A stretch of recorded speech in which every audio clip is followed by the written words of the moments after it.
So, hello everyone. My name is Anirudh Singla. I am the co-founder and CEO of Pepper Content. Today, hosting our session at Content Marketing Leaders globally.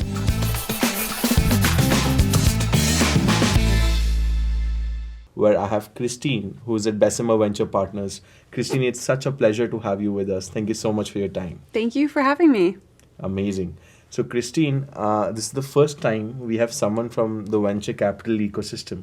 And I'm just so fascinated with how VC as an ecosystem has adopted and taken up content. And I think I'd love to deep dive more into other parts. But before we do that, why don't you tell us about your journey? What personally got you into this profession? What got you into content? What made you fall in love with content as a space? And how have you built your career across all these different trajectories? Yeah, so I got my start in my content career out of Berkeley. I went to UC Berkeley. I studied English and creative writing. I also studied politics and international relations, but I always took part-time jobs at startups actually. And in college, I never thought of myself as a very techie person, but I ended up always working on the marketing teams of really early stage seed companies. And then when I graduated Berkeley, I kind of had this sliding doors moment where I was either going to go and move to New York and work for the Huffington Post, or I was going to stay in San Francisco and work within the tech ecosystem. And I decided to stay in San Francisco. What I ended up doing was I worked for a seed stage company, was doing early stage content work for them. And then it totally fell apart. It was a very early stage company. So those first 6 months were kind of like a rise and fall with a fiery crash.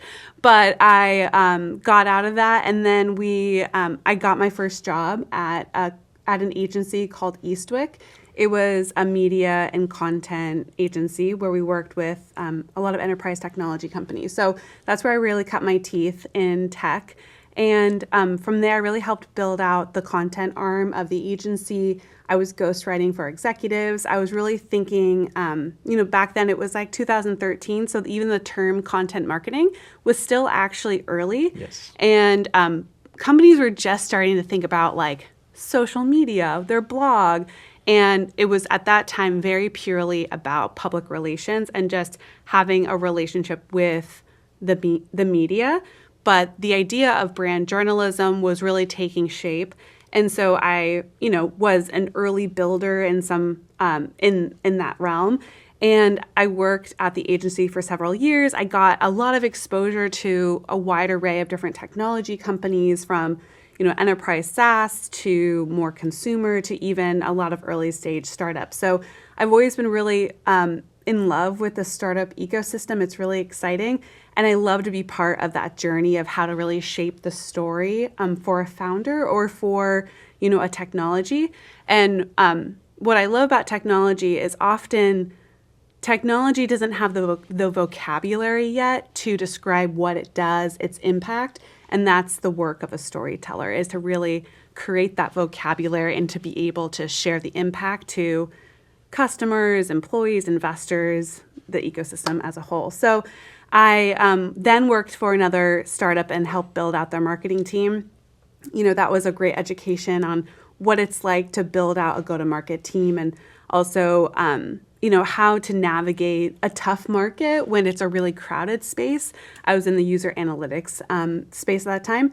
And then the opportunity presented itself to join Bessemer. And so I've been at Bessemer for 6 years, and that really have built out the content platform and our storytelling ecosystem at Bessemer, working directly with all our partners and our greater investing team, and really turning their research into, a wide array of different types of content. So multimedia, videos, deep dive reports. We've done several podcasts. So I really see my work as a content leader to be multimedia focused, and also to think about like, how do we raise the visibility of our firm, of our investors, of our research, and to really become a trusted source within the venture ecosystem.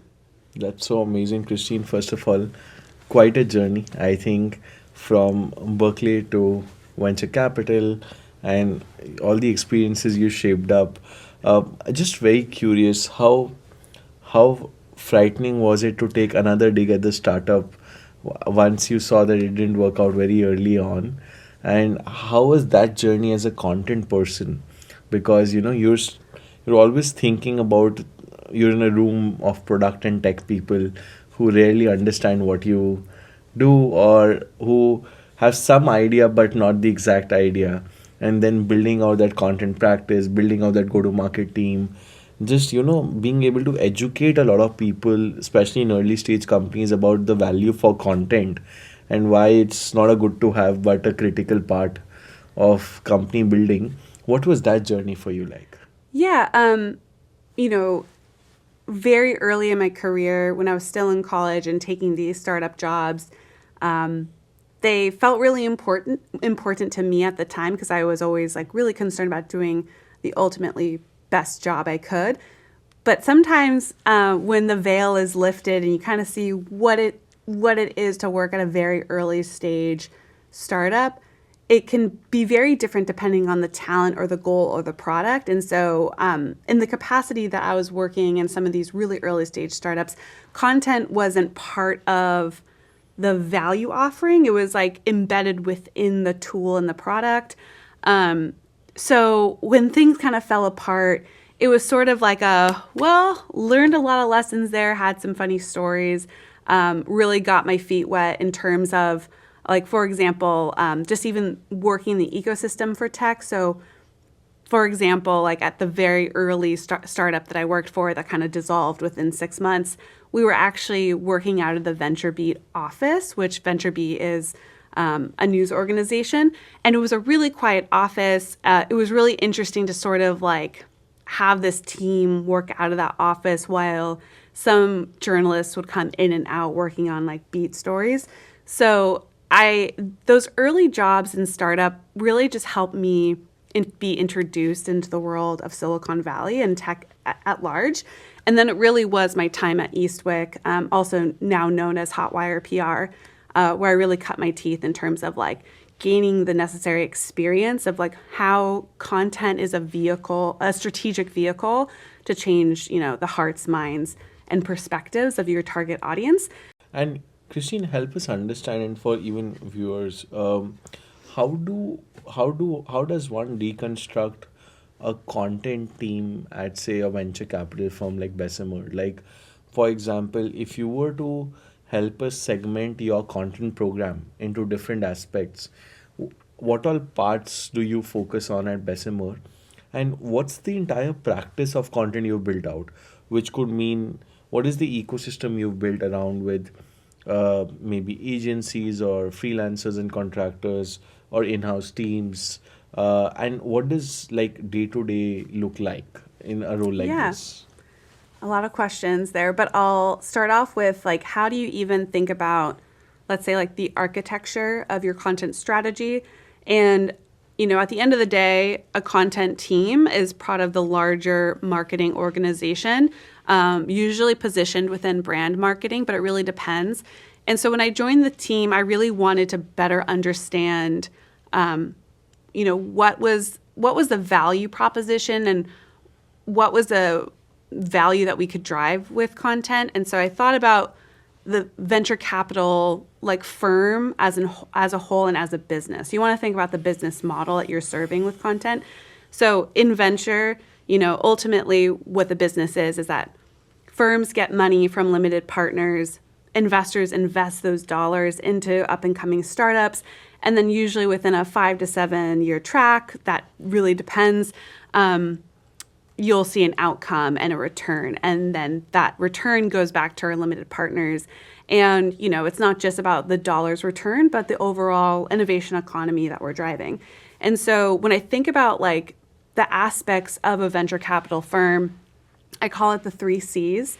So it's capital, it's the capital that goes to founders, it's community, so it's a larger network of people who help these startup founders, get the right talent, make connections, help with their go-to-market engines, anything about a network effect a venture capital firm can assist with. And then I think of content as part of the overall business model of a VC firm. And by content, I mean it's the proprietary research, it's the thought leadership, it's the positioning and the perspective, it's the research and road mapping.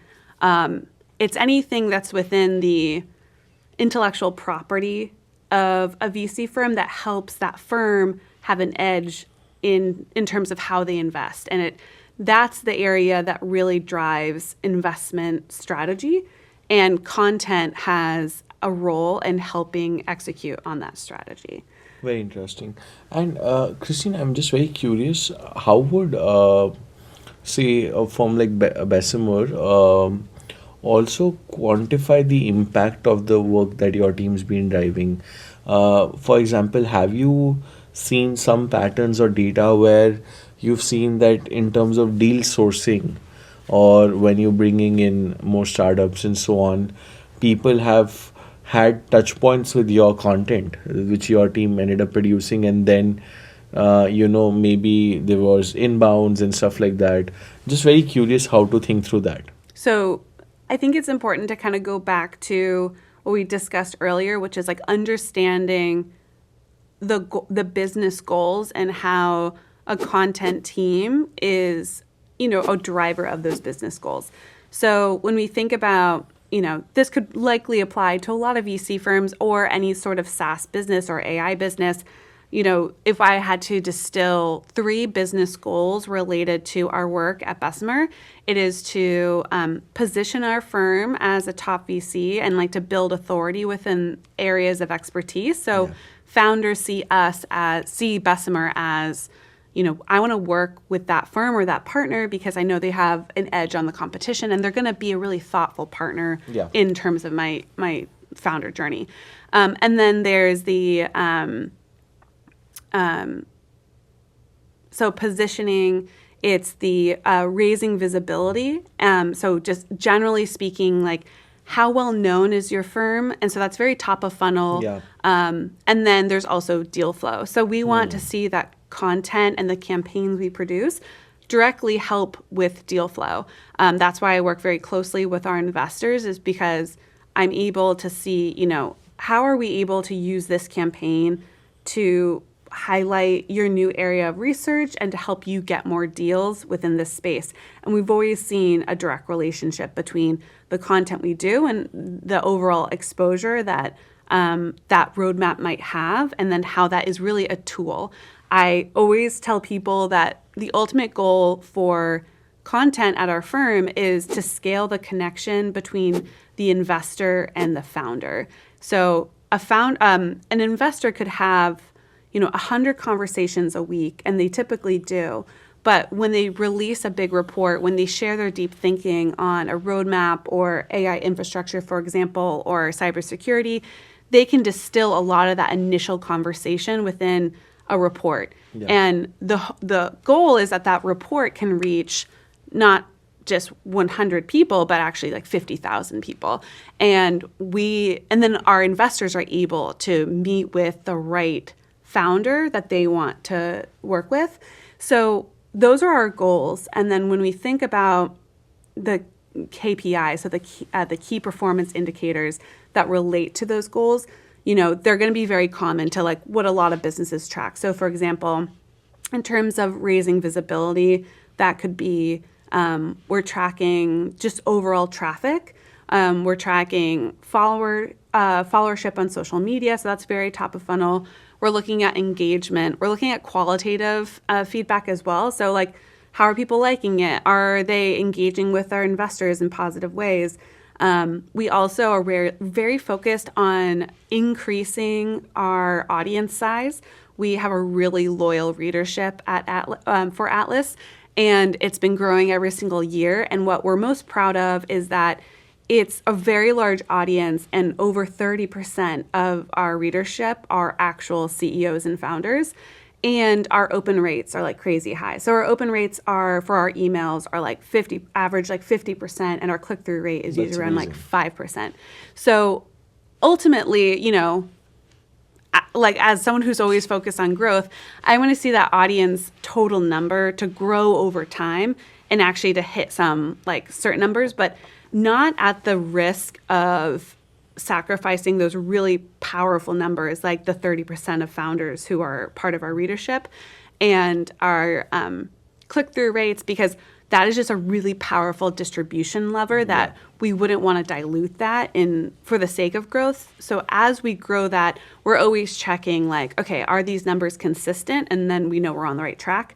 We actually recently launched a special readership benefits program called Atlas Unlimited.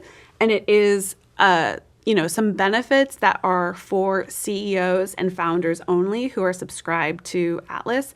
So if you're a CEO or a founder, we want you to join that group, and essentially you get some special benefits. You get our content first, and we wanted to build that program out because we are really dedicated to our loyal readers, and we know that like cultivating that sense of like give back is something that's going to be really helpful to our audience. So that's just kind of like an insight into what we look at a regular basis. So that could be, it's really like traffic numbers, engagement, qualitative feedback, for deal flow, and then our audience growth and how that's performing over time. That's amazing to know, Christine. I never thought of it that way. And I'm just curious, do you also look at your typical channels, like how a marketing leader would normally, like say SEO or YouTube or LinkedIn? Do you track these specific channels as well when you go about doing what you mentioned? Yeah, we have a very integrated marketing team. We actually track a lot of different KPIs across all different digital and offline channels. So that is definitely seeing like, in terms of SEO, we definitely optimize our content for SEO, but we're not building content for the sake of SEO, if that makes sense. So one like signal of great success is if at Bessemer we launch a big report on, let's say, like AI infrastructure. That's a very specific term, but within a specific market of people, it's a crowded space. And so when we see that we're on page 1 or even a top ranking page, we know like, okay, we won. Like that was great. That was a huge win. Like for example, one of our partners, we had actually a collective of partners. They were very early in investing in B2B marketplaces. We had launched this summit around actually February of 2020, so right before the pandemic. It was a great success. We brought together leaders across the industry, venture, all about B2B marketplaces. We released a report that same time, and we were one of the very early firms to talk about B2B marketplaces. And then it became like the top result when you just like search for that term. So that's where we kind of think about SEO as being a powerful lever. We see a lot of organic and direct traffic to our website, but we're not producing content for the sake of SEO. We want our research and our content to be optimized for it. And then we've also seen LinkedIn as a huge channel for us in terms of driving traffic and driving influence as well. Over time, we've seen direct and organic are our top drivers of traffic, which is an incredible position to be in. And then when it comes to social, our LinkedIn is a very huge driver for us as well. So we look at every channel, we measure every channel, and we make decisions on where we lean into distribution to drive those results that we want. And we're always thinking about, how do we optimize this post? Like, what else can we do? Can we test something new? What's a new format we can try? And so we're a small but mighty team with an extended group of agencies and great experts we get to work with. But we're always kind of thinking about, what's something new? How can we continue to improve upon ourselves? That's amazing to know. And Christine, because you've also been on the agency side and now potentially with the brand, right?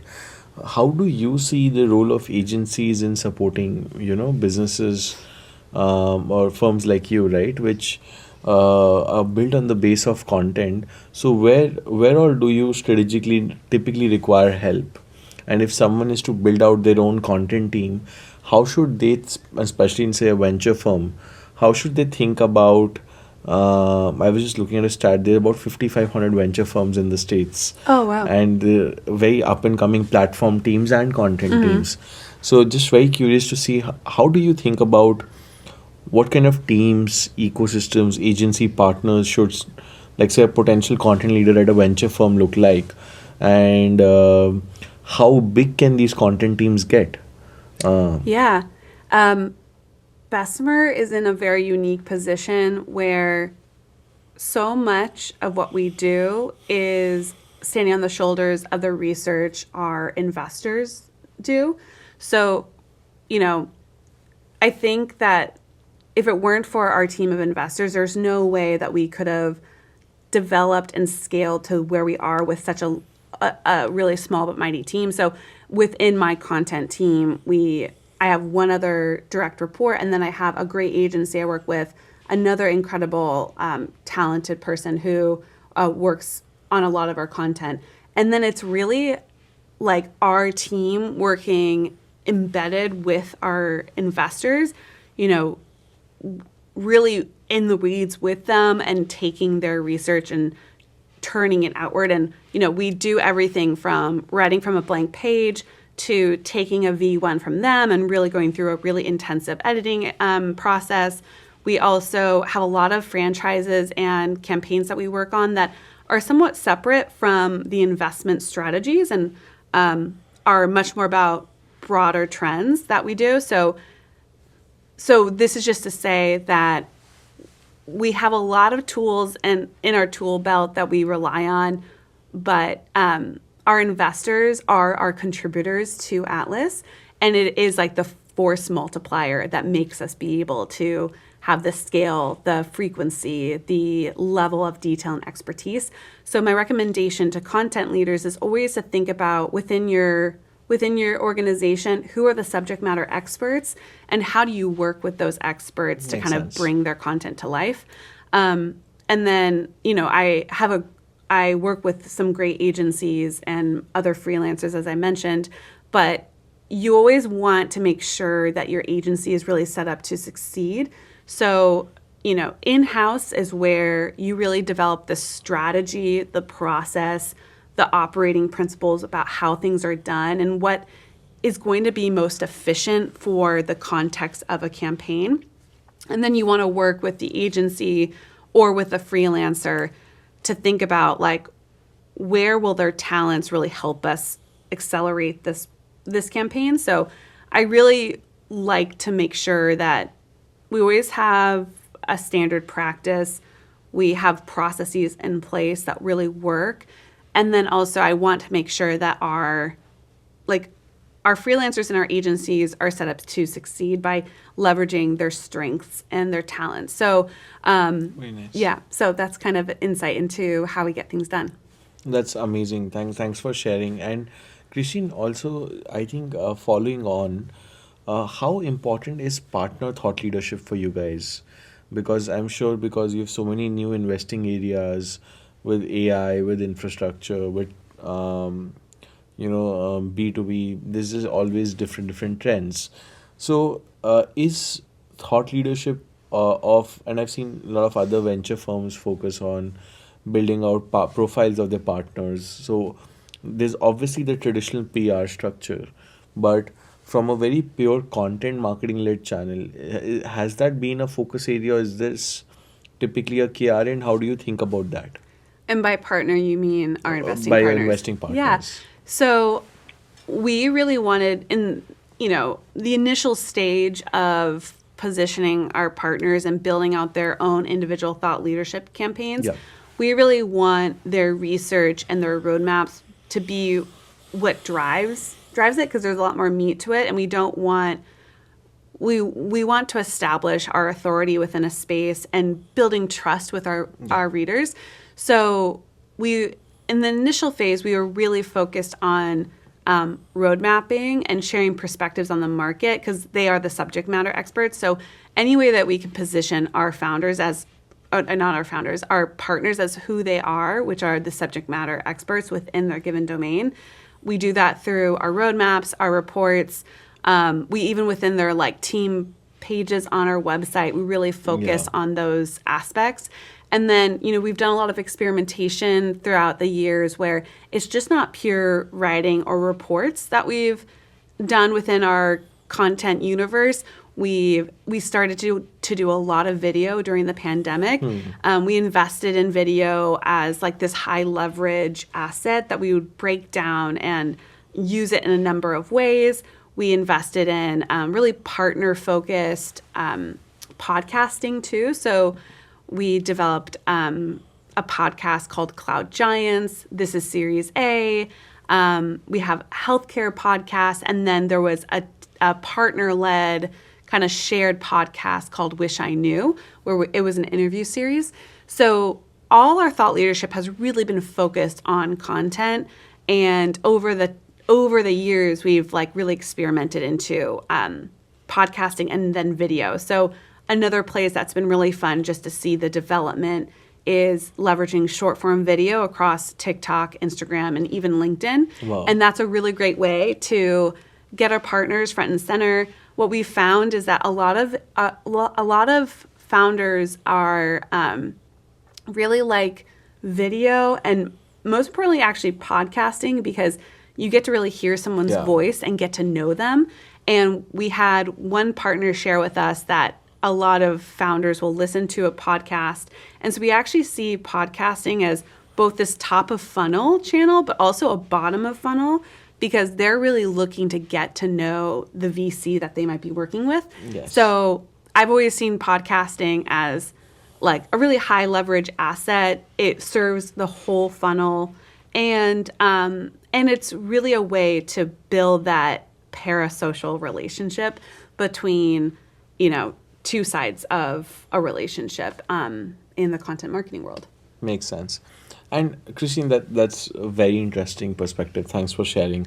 Just trying to also double down, what would you say are challenges that are still unsolved for a content leader, say at your level, where you're essentially working with a venture firm where, there's just 100 things happening out there. Yeah. And I'm sure you're constantly under fire from all directions.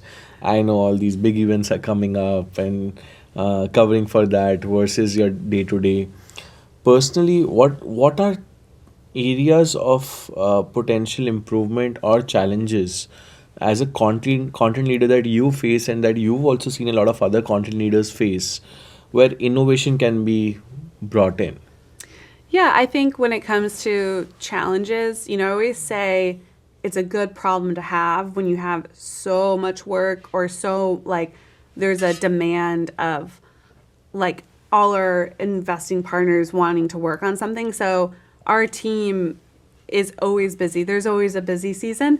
And so we're very strategic with the timing of when we work with things and making sure that it's aligned with other strategic initiatives.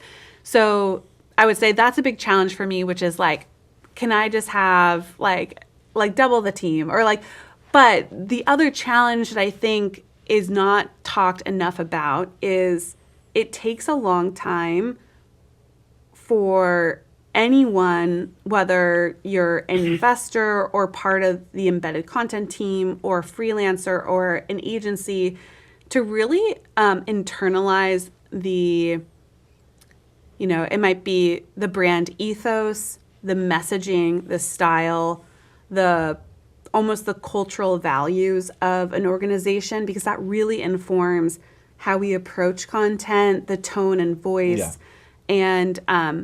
And so whenever I'm working with a new freelancer, it is a new relationship. And so if I know that this person is like a really great person to have on the team, there might be projects in the beginning where it's like, oh, I want this person to really get a chance to internalize things. So it might be like, reviewing a set of pieces so they can really see our style. So that's just something that I think not a lot of content leaders talk about, is like there is a time of really investing to build out a really great team, because once they do get ramped, they're like off to the races, and that's when as a leader you get to really benefit from that training or that investment of time, so that they can be really successful, they can really scale other projects, and then hopefully you're also, working on other relationships. So I'm really privileged and grateful that I have really strong and really happy working relationships with all the incredibly creative and intellectual people I work with, and also that the relationship continues to grow. And by building those relationships, then they come to me with really thoughtful ideas, and that really actually contribute to our strategy. So that's what I really love about the work, is like it is a creative collaboration. And it's all about how do we solve a problem with the set of parameters under a certain, Makes constriction. sense. So those are probably the two biggest challenges that make me kind of sweat in my day to day. But they're, I would say, nice challenges to have. That's good to solve problems. Yeah. No, makes sense.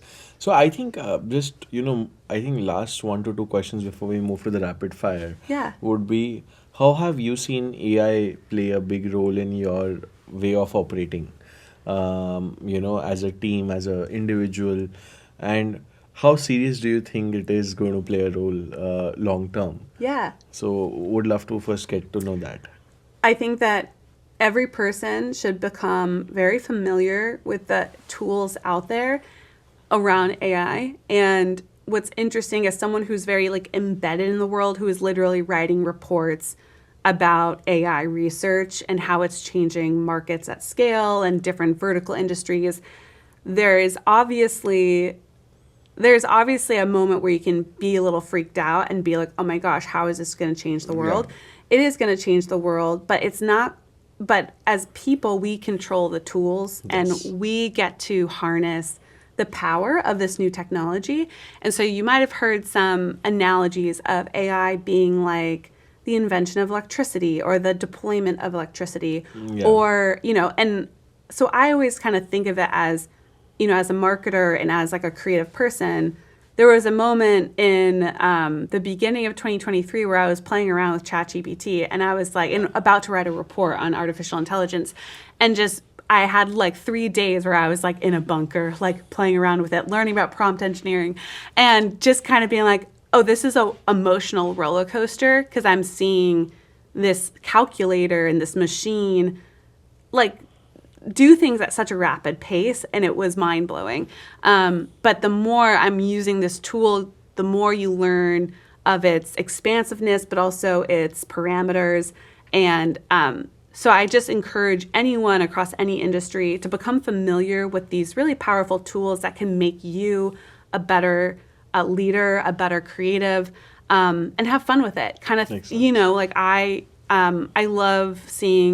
I love integrating these AI tools within my personal life too. Whether it's I'm a poet, and so sometimes I will just have ChatGPT read a poem that I just wrote, and I just say, read this poem, and I'll just spit out an analysis of what they read. And what's nice is that I'm not having it write my poetry. I want to retain that creative integrity, but it feels really good to have a co-pilot, and that's the term that's really used, or a writing partner. And sometimes it's just kind of entertaining. There's a moment of delight. So that's how I might use AI in my personal life. But as a marketer or as a content leader, there are a lot of different ways that you can use AI to kind of accelerate your process. Use it as a writing partner to kind of help you just kind of workshop your own thinking. And so I think the two ways that I use AI in a regular basis is, so much of our research is qualitative. So we're doing a lot of interviews, we're reading tons of source material. And so I might, if there's no sort of proprietary issue in terms of the actual content, I will turn an audio conversation or a video into an auto transcription. I'll have that transcription be read by an Anthropic or an OpenAI, and ask it to give me the key takeaways, or even when I'm writing something like share every single bullet point or share every quote from this person in this interview, so I'm not like missing like an important Makes quote sense. that I didn't get. So those are some kind of like ways to up-level your process. And then overall, though, I think it's really important for any creative leader to be using the tools and to also be having fun with them. Because I think when you're having fun with a tool, you start seeing like how much you can stretch it versus like when it's the most appropriate time to use it. And then when is it like, going back to our conversation about like internalizing the brand ethos, like AI won't be able to do that type of thinking. And that's your job as a strategist, is to know how to message something, how to introduce something, what are the key terms. And so I'm always playing around with these tools, and I think it's exciting. So I could talk about it endlessly. No, I think that's amazing, and I think the infectious energy with which you're saying this just highlights this. Christine, just curious, do you also advise a lot of founders in your portfolio companies with their content strategies? Do you end up working with helping guiding their content teams as well? I don't work as closely with our portfolio founders. However, I have had, a number of conversations with leaders or founders who are curious on, how to think about content for their organization. And this is where, there's the classic term of founder market fit, but there needs to be like a content strategy market fit. Yes. So Bessemer really benefits from deep dive reporting, long form, podcasting, multimedia. But, some organizations don't need to have a long form publication, but what they really need is a really robust library of incredible case studies, or a brand campaign that's really focused on the customer and the value that's driven with their technology. So what I love about my job is that storytelling is truly an engine of transformation.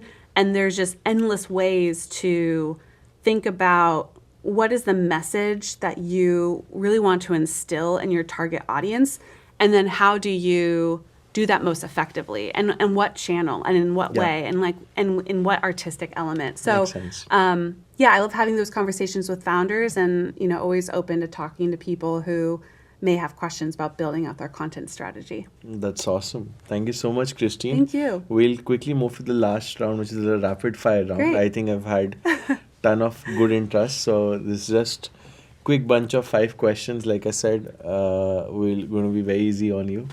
You have to answer in 1 or 2 words. Okay, and I'll do my best. As quickly. If you were to choose now, say a career in Huffington Post or in New York versus, being in tech, in next 2 to 3 years, where do you see yourself? In 2 to 3 years from now, I love working in tech. I love working in an area of innovation. It really like keeps me feeling really alive. But I also have a lot of creative goals. So I want to have books published. I'm working on a poetry collection. I'm working on a fiction book. So I think that I'll always probably likely work in technology or venture capital or something very creative, but I love writing. So I'm looking forward to just kind of seeing where my creative pursuits take me. Amazing. And what's your favorite comfort food?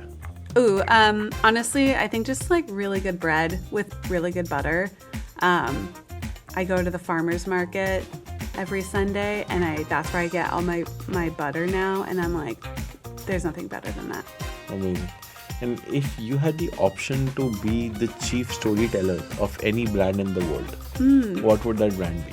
I have a lot of brands I really admire. One is On Being. It's a media organization run by Krista Tippett, who has these really incredible conversations between deep thinkers, physicists, artists, poets, but it's all around the spirituality of being human. So I would love to be, working in a team like that, that's very about what it means to be human. And I really admire Krista Tippett. She is like one of my idols. But then the other company I just absolutely love is Duolingo. It is so much fun. I read all their shareholder letters. I have like a 460-day streak on Duolingo. I'm still working on my Espanol, but I really admire how consistent that brand is, how fun it is, and how it really is an innovative company from the technology all the way to the creative and design. Got it. And just one last question would be, which world would you live in, AI or no AI? Well, once you've seen through the matrix, it's hard to unsee it. I like the world that we're living in, and I try to believe that while there are so many problems to solve, and we're living through some kind of dark times, I think that the world in the future does continue to get better. And with the right leadership, with the right technology, with the right deployment of technology, and with values-driven leadership, I think living in a world with AI will actually be a net positive. Super. Amazing, Christine. It was excellent to host you. Thank you so much for all Thank you the so answers. much. Had an amazing time with you. Thank you. Awesome.